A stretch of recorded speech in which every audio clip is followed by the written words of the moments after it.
Yalnapat Pasak, which is somebody here must surely know, means "what's up, guys?" in Magyar, that peculiar non-Indo-European language spoken by Hungarians, for which, given the fact that cognitive diversity is at least as threatened as biodiversity on this planet, few would have imagined much of a future, even a century or two ago, but there it is, Yalnapat Pasak.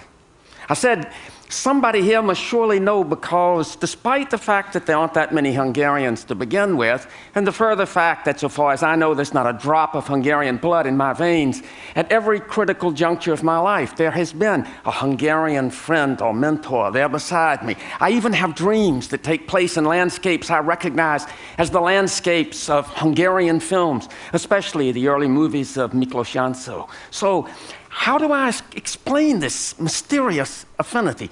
Maybe it's because my native state of South Carolina, which is not much smaller than present-day Hungary, once imagined a future for itself as an independent country. And as a consequence of that presumption, my hometown was burned to the ground by an invading army, an experience that has befallen many a Hungarian town and village throughout its long and troubled history. Or maybe it's because when I was a teenager back in the 50s, my Uncle Henry, having denounced the Ku Klux Klan and been bombed for his trouble and had crosses burned in his yard, living under death threat, took his wife and children to Massachusetts for safety and went back to South Carolina to face down the Klan alone. That was a very Hungarian thing to do, as anyone will attest who remembers 1956. And of course, from time to time, Hungarians have invented their own equivalent of the Klan. Well, it seems to me that this Hungarian presence in my life is difficult to account for, but ultimately, I ascribe it to an admiration for people with a complex moral awareness, with a heritage of guilt and defeat, matched by defiance and bravado. It's not a typical mindset for most Americans, but it is, perforce, typical of virtually all Hungarians. So, Yalnapat Pasak. I went back to South Carolina after some 15 years amid the alien corn. At the tail end of the 1960s, with the reckless condescension of that era, thinking I would save my people. Never mind the fact that they were slow to acknowledge they needed saving. I labored in that vineyard for a quarter century before making my way to a little kingdom of the just in upstate South Carolina, a Methodist-affiliated institution of higher learning called Wofford College.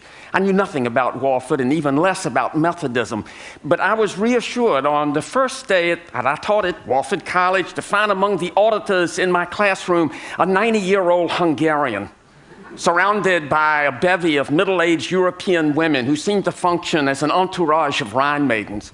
His name was Sándor Tesla. He was a puckish widower whose wife and children were dead, and whose grandchildren lived far away. In appearance, he resembled Mahatma Gandhi, minus the loincloth, plus orthopedic boots. He had been born in 1903 in the provinces of the old Austro-Hungarian Empire, and what later would become Yugoslavia. He was ostracized as a child, not because he was a Jew, his parents weren't very religious anyhow, but because he had been born with 2 club feet, a condition which in those days required institutionalization and a succession of painful operations between the ages of 1 and 11. He went to the commercial business high school as a young man in Budapest. And there, he was as smart as he was modest, and he enjoyed a considerable success. And after graduation, when he went into textile engineering, the success continued. He built one plant after another. He married and had 2 sons. He had friends in high places who assured him that he was of great value to the economy. Once, as he had left instructions to have done, he was summoned in the middle of the night by the night watchman at one of his plants. The night watchman had caught an employee who was stealing socks. It was a hosiery mill. He simply backed a truck up to the loading dock and was shoveling in mountains of socks. Mr. Tesla went down to the plant and confronted the thief and said, "But why do you steal from me? If you need money, you have only to ask." The night watchman, seeing how things were going and waxing indignant, said, "Well, we're going to call the police, aren't we?" But Mr. Tesla answered, "No, that will not be necessary. He will not steal from us again."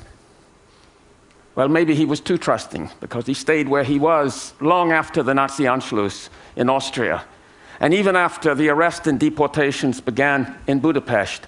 He took the simple precaution of having cyanide capsules placed in lockets that could be worn about the necks of himself and his family. And then one day it happened. He and his family were arrested, and they were taken to a death house on the Danube. In those early days of the final solution, it was handcrafted brutality. People were beaten to death and their bodies tossed into the river. But none who entered that death house had ever come out alive. And in a twist you would not believe in a Steven Spielberg film, the Gauleiter who was overseeing this brutal beating was the very same thief who had stolen socks from Mr. Tesla's hosiery mill. It was a brutal beating. And midway through that brutality, one of Mr. Tesla's sons, Andrew, looked up and said, "Is it time to take the capsule now, Papa?" And the Gauleiter, who afterwards vanishes from this story, leaned down and whispered into Mr. Tesla's ear, "No, do not take the capsule. Help is on the way," and then resumed the beating. But help was on the way, and shortly afterwards, a car arrived from the Swiss embassy. They were spirited to safety. They were reclassified as Yugoslav citizens, and they managed to stay one step ahead of their pursuers for the duration of the war, surviving burnings and bombings, and at the end of the war, arrested by the Soviets.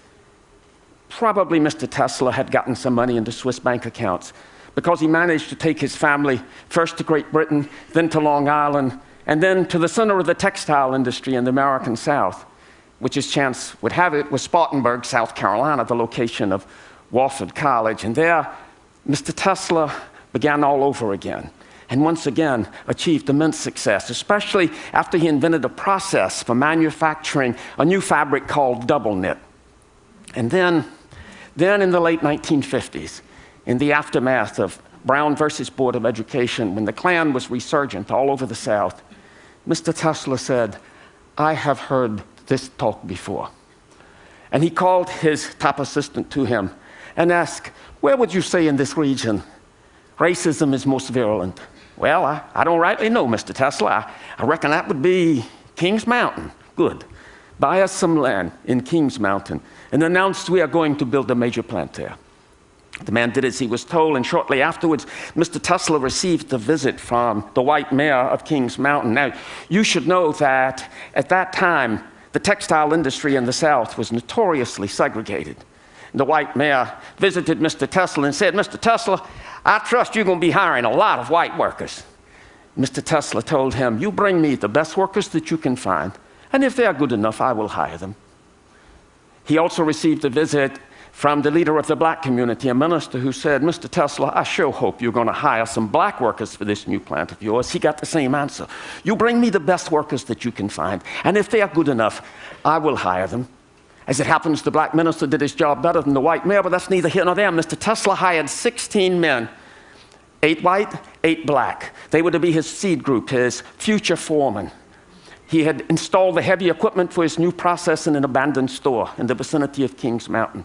And for 2 months, these 16 men would live and work together, mastering the new process. He gathered them together after an initial tour of that facility, and he asked if there were any questions. There was hemming and hawing, a shuffling of feet. And then one of the white workers stepped forward and said, "Well, yeah, we've looked at this place, and there's only one place to sleep, there's only one place to eat, there's only one bathroom, there's only one water fountain. Is this plant going to be integrated or what?" Mr. Tesla said, "You are being paid twice the wages of any other textile workers in this region, and this is how we do business. Do you have any other questions?" "No, I reckon I don't." And 2 months later, when the main plant opened and hundreds of new workers, white and black, poured in to see the facility for the first time, they were met by the 16 foremen, white and black, standing shoulder to shoulder. They toured the facility and were asked if there were any questions, and inevitably the same question arose. "Is this plant integrated or what?" And one of the white foremen stepped forward and said, "You are being paid twice the wages of any other workers in this industry, in this region, and this is how we do business. Do you have any other questions?" And there were none. In one fell swoop, Mr. Tesla had integrated the textile industry in that part of the South. It was an achievement worthy of Mahatma Gandhi, conducted with the shrewdness of a lawyer and the idealism of a saint. In his 80s, Mr. Tesla, having retired from the textile industry, adopted Wofford College, auditing courses every semester, and because he had a tendency to kiss anything that moved, becoming affectionately known as Opie, which is Madhya for grandfather, by all and sundry. Before I got there, the library of the college had been named for Mr. Tesla. After I arrived in 1993, the faculty decided to honor itself by naming Mr. Tesla a professor of the college, partly because at that point he had already taken all of the courses in the catalog, but mainly because he was so conspicuously wiser than any one of us. To me, it was immensely reassuring that the presiding spirit of this little Methodist college in upstate South Carolina was a Holocaust survivor from Central Europe. Wise he was indeed, but he also had a wonderful sense of humor. And once for an interdisciplinary class, I was screening the opening segment of Ingmar Bergman's The Seventh Seal, as the medieval knight Antonius Block returns from the wild goose chase of the Crusades and arrives on the rocky shore of Sweden, only to find the specter of death waiting for him. Mr. Tesla sat in the dark with his fellow students, and as death opened his cloak to embrace the knight, in a ghastly embrace, I heard Mr. Tesla's tremulous voice. "Uh-oh," he said, "this doesn't look so good." But it was music that was his greatest passion, especially opera. And on the first occasion that I visited his house, he gave me the honor of deciding what piece of music we would listen to, and I delighted him by rejecting Cavalleria Rusticana in favor of Bela Bartok's Bluebeard's Castle. I love Bartok's music, as did Mr. Tesla, and he had virtually every recording of Bartok's music ever issued. And it was at his house that I heard for the first time Bartok's Third Piano Concerto, and learned from Mr. Tesla that it had been composed in nearby Asheville, North Carolina, in the last year of the composer's life. He was dying of leukemia, and he knew it. And he dedicated this concerto to his wife, Dita, who was herself a concert pianist. And into the slow second movement, marked Adagio Religioso, he incorporated the sounds of birdsong that he heard outside his window and what he knew would be his last spring. He was imagining a future for her in which he would play no part. And clearly, this composition is his final statement to her. It was first performed after his death, and through her to the world. And just as clearly, it is saying, it's okay. It was all so beautiful. Whenever you hear this, I will be there. It was only after Mr. Tesla's death that I learned that the marker on the grave of Bela Bartok in Hartsdale, New York, was paid for by Shandor Tesla. Jelnopat Bela. Not long before Mr. Tesla's own death at the age of 97, he heard me hold forth on human iniquity. I delivered a lecture in which I described history as on the whole a tidal wave of human suffering and brutality. And Mr. Tesla came up to me afterwards with gentle reproach and said, "You know, doctor, human beings are fundamentally good." And I made a vow to myself then and there that if this man who had such cause to think otherwise had reached that conclusion, I would not presume to differ until he released me from my vow. And now he's dead, so I'm stuck with my vow. Jelnopat Shandor. I thought my skein of Hungarian mentors had come to an end, but almost immediately I met Francis Robacek, a Hungarian doctor, actually a heart surgeon in Charlotte, North Carolina, then in his late 70s, who had been a pioneer in open heart surgery and tinkering away in his garage behind his house, had invented many of the devices that are standard parts of those procedures. He's also a prodigious art collector, beginning as an intern in Budapest by collecting 16th and 17th century Dutch art and Hungarian painting.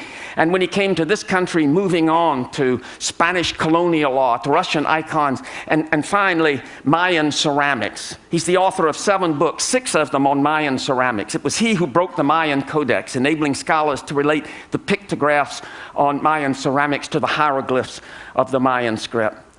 On the occasion of my first visit, we toured his house and we saw hundreds of works of museum quality. And then we paused in front of a closed door, and Dr. Robotchek said with obvious pride, "Now for the pièce de résistance." And he opened the door, and we walked into a windowless 20 by 20 foot room with shelves from floor to ceiling, and crammed on every shelf his collection of Mayan ceramics. Now, I know absolutely nothing about Mayan ceramics, but I wanted to be as ingratiating as possible. So I said, "Well, Dr. Robotchek, this is absolutely dazzling." "Yes," he said, "that is what the Louvre said. They would not leave me alone until I let them have a piece. But it was not a good one."